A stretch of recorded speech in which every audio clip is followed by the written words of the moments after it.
Well, along with hitting the Psalms again yesterday, it's been a while since we've spent any time in the Proverbs. So today we will check out Proverbs chapter 13.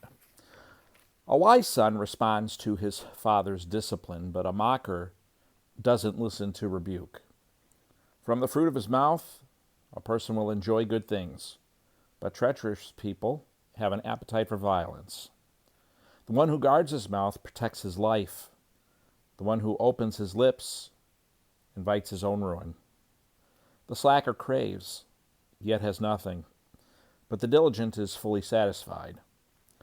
The righteous hate lying, but the wicked bring disgust and shame. Righteousness guards people of integrity, but wickedness undermines the sinner. One person pretends to be rich, but has nothing. Another pretends to be poor, but has abundant wealth. Riches are a ransom for a person's life, but a poor person hears no threat. The light of the righteous shines brightly, but the lamp of the wicked is put out. Arrogance leads to nothing but strife, but wisdom is gained by those who take advice. Wealth obtained by fraud will dwindle, but whoever earns it through labor will multiply it. Hope delayed makes the heart sick, but desire fulfilled is a tree of life. The one who has contempt for instruction will pay the penalty, but the one who respects a command will be rewarded. A wise person's instruction is a fountain of life, turning people away from the snares of death. Good sense wins favor, but the way of the treacherous never changes. Every sensible person acts knowledgeably, but a fool displays his stupidity. A wicked envoy falls into trouble, but a trustworthy courier brings healing. Poverty and disgrace come to those who ignore discipline, but the one who accepts correction will be honored. Desire fulfilled is sweet to the taste, but to turn from evil is detestable to fools. The one who walks with the wise will become wise, but a companion of fools will suffer harm. Disaster pursues sinners, but good rewards the righteous. A good man leaves an inheritance to his grandchildren, but the sinner's wealth is stored up for the righteous. The uncultivated field of the poor yields abundant food, but without justice it is swept away.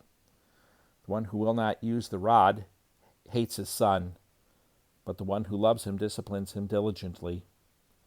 A righteous person eats until he is satisfied, but the stomach of the wicked is empty. That is Proverbs chapter 13. Thanks for watching. I am considering starting another channel. I've not done much commentary, and that's on purpose. I would like to leave this channel just to simply the reading of the scripture, regardless of what political views people have, theological views people have, just ideas in general, just reading the scripture. Unless a person's simply offended by reading the scriptures, this channel then will not offend anybody. But there are lots of things to comment on, lots of ideas, things Christians disagree about. How do we handle what are areas we can't disagree about? If we disagree about, that puts a person outside of the camp of Christianity into something else that's Christianish but not Christian. What are some areas that we can disagree about? And that doesn't put us outside the camp, but it puts us within the camp, but perhaps we would be in different churches over these things. Not that these ideas aren't important, but they're not on the level of putting one outside the pale of Christian orthodoxy. And then what are some things we can disagree about that we should be able to sit next to each other in the same pew? What about difficult passages in the Bible? Again, I've kept my commentary pretty minimal. The longest commentary I did was when we covered Matthew 24. I did spend 9 minutes talking about the end times there, and didn't even discuss my view, but just talked about the need for us and the need for us to basically be able to disagree agreeably, and the fact that often if people perhaps have minimal exposure to other end times views, sometimes when they hear other end times views that are completely acceptable within the Christian pale of orthodoxy, it catches people off guard, and they almost act like you're having a heretical view, such as denying that Jesus bodily rose from the dead, or something like that, or having a mixed up view of what the Godhead is and what the Trinity is, stuff like that. Those are things that do matter, to the point of putting us outside the pale of Christian orthodoxy. They would make us something other than Christian, even if we use the same words. But so I am considering. Well, I'm not considering. I really do want to start a channel like that. So if you could keep me in prayer for that. I don't know how soon I'll start that, but again, I don't want to mix it in with this channel. I've posted some additional postings besides the Bible reading, like some book reviews. I'm okay with doing that here, but even that would probably move to this other channel if I start doing that. So something, again, I'm considering doing hopefully soon.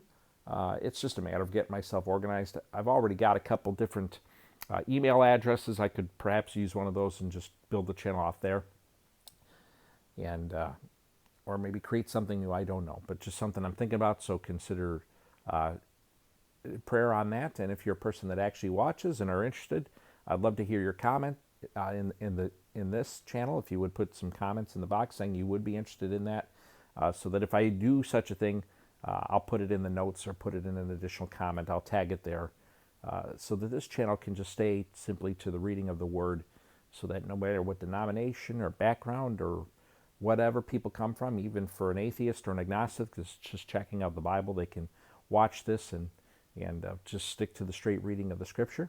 So again, thanks for watching. Thanks for listening. Hope you've had a wonderful weekend as we go into the work week, for those that have a normal work week. And actually, my work week's pretty normal this week. I'm working Monday through Thursday this week, so it's kind of like a little more normal, a little more standard. But thanks again. We'll hope to see you tomorrow.